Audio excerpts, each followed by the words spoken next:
সাম্প্রতিক সময়ে বাংলাদেশ দলে অভিষিক্ত ক্রিকেটারদের মধ্যে সবচেয়ে আলোচিত নামটি বোধহয় আব্দুল গাফফার সাকলাইন। অস্ট্রেলিয়ার বিপক্ষে সিরিজ দিয়ে বাংলাদেশ দলের জার্সিতে অভিষেক হয়েছে তার, যদিও পরীক্ষাটা ছিল বেশ কঠিন। একে তো অস্ট্রেলিয়ার মতো দল, যে সিরিজে আবার টাইগাররা কোনো ম্যাচই জিততে পারেনি।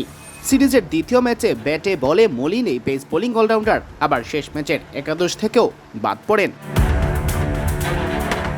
এতে অনেকের মনেই প্রশ্ন জাগছে, সাকলাইনের কেরিয়ার কি তাহলে কঠিন হয়ে উঠল? প্রধান কোচ ফিল সিমন্স অবশ্য ভিন্ন দাবি করলেন। জানালেন, পারফরমেন্স যেমনই হোক, সাকলাইন তাদের ভাবনায় আছেন বেশ ভালোভাবেই, ঠিক যেভাবে ভাবনায় আছেন মোহাম্মদ সাইফুদ্দিন ও তানজিম হাসান সাকিবও।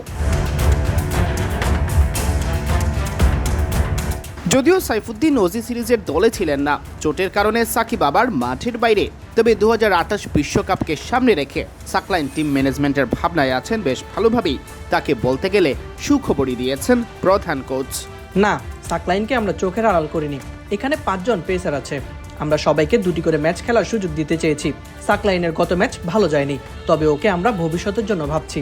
2টি ম্যাচ দিয়ে শেষ হবে না, ওকে নিয়মিত খেলাতে চাই। প্রতিটি সিরিজে ওকে যত বেশি সুযোগ দেওয়া যায় তাতে সেও শিখতে থাকবে। 2028 বিশ্বকাপ মাথায় রেখে আমরা প্রস্তুতি নিচ্ছি।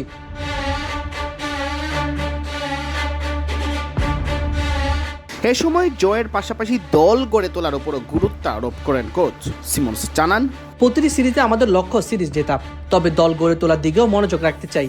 আমরা জানি তাসকিন, মুস্তাফিজ, রানারা কি করতে পারে। সাকলাইনকে নিয়েছি কারণ আমরা এমন একজন সিমার চাচ্ছিলাম যে ব্যাটও করতে পারে। সাকলাইন, সাইফুদ্দিন দুজনেই তা পারে। সাকিবও ভাবনায় আছে, তবে এখন চোটের জন্য বাইরে। আমরা জয়ের জন্য খেলি, তবে দলের জয়ও গুরুত্বপূর্ণ।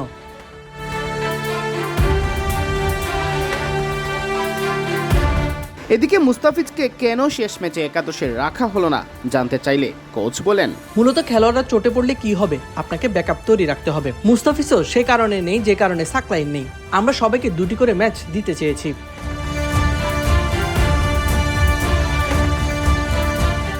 সিয়াম চৌধুরী, বিডি ক্রিক টাইম।